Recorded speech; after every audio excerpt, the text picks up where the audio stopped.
Hello, Garth. Hey, Stuart, how are you? I am $1,000,000. How are you, sir? I'll stand right there next to you. I like that. I like that answer. Tell me about that morning last November when you woke up to a phone call from Peter Aiken and found out that you'd sold 400,000 tickets for 5 Croke Park shows in Dublin.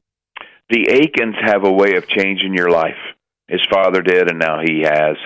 I'm laying there right next to Miss Yearwood, and we both are sitting there crying. I can't believe the news. First of all, just can't believe that many people would show up. That's very sweet. But second of all, I'm going to be honest with you, Stuart. I thought playing Ireland was a dream I'd never get to do again, simply because of what happened in 2014. So I can't thank the people enough for a second chance.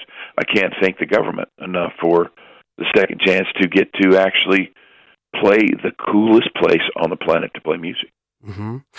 As somebody who's been to Nashville a few times now, I love hanging out on Broadway in the artist-themed bars. And I'm delighted to hear you've got one coming. Friends in Low Places, a 3-storey, 40,000 square foot property, which you know is going to have plenty of Irish footfall over the years. You've said this place is going to be a classic honky-tonk with a rooftop oasis. I'm curious as to, how involved are you in the development, and is there going to be food served? Are we going to get some of Miss Yearwood's dishes on the menu?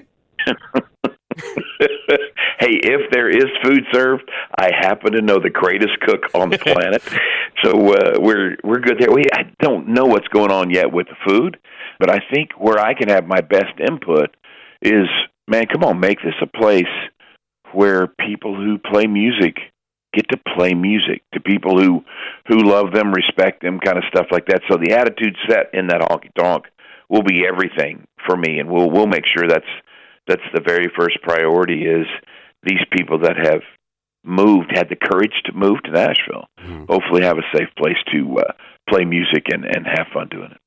Watching last year's Kennedy Centre honours and to hear someone like Jason Aldean say that as a kid he had your poster on his wall and your music inspired him to mix country with rock and roll, and then to watch Kelly Clarkson, James Taylor, Jimmy Allen, Gladys Knight perform some of your biggest songs, what was running through your head? It's that same thing, man. It's like, that whole pinch me in case I'm dreaming. It's like, don't pinch me, because if I'm dreaming, I don't want to wake up.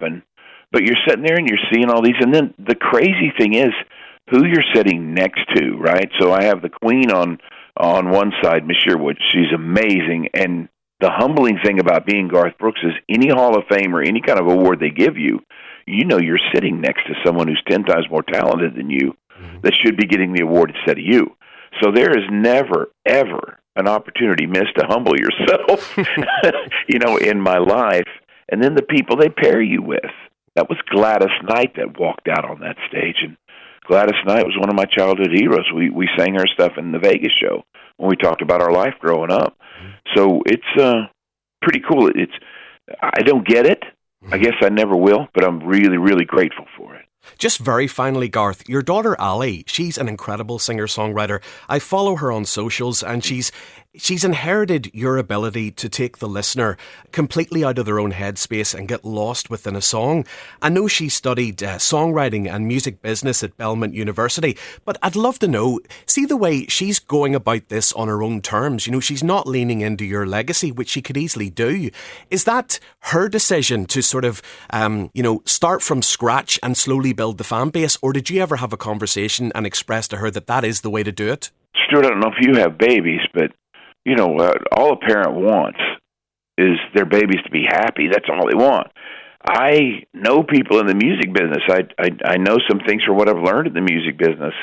And so I've sat down and tried to offer that to her, and she said, Dad, I love you to death. I need to do this my own way. And as proud as you are, you're like, well, dang, let me help you a little bit. And she just won't do it. But she's been that way since she was a kid. She'd come in for school, and she dressed herself, and you're looking at her going, oh, baby, that's never going to work. But you never said a word to her because she was so proud and so happy. So she went off to school dressed that way, and everyone loved her for being her.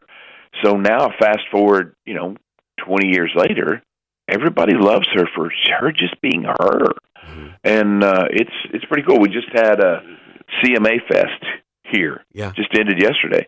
She was downtown at one of the local stages, And man, everybody said the same thing. She's amazing.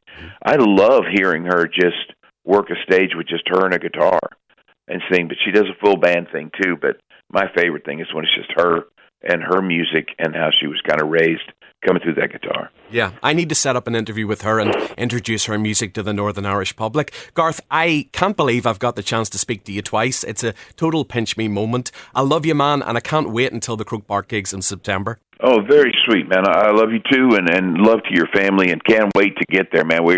This whole stadium tour, it's in a great place right now, and it's really rolling. But everybody on the band and crew is so excited that the Emerald City is waiting. I just can't believe we're going to get to come to the greatest country on the planet and get to hear those people from Belfast and from Dublin all come together and sing the same stuff. We're so excited.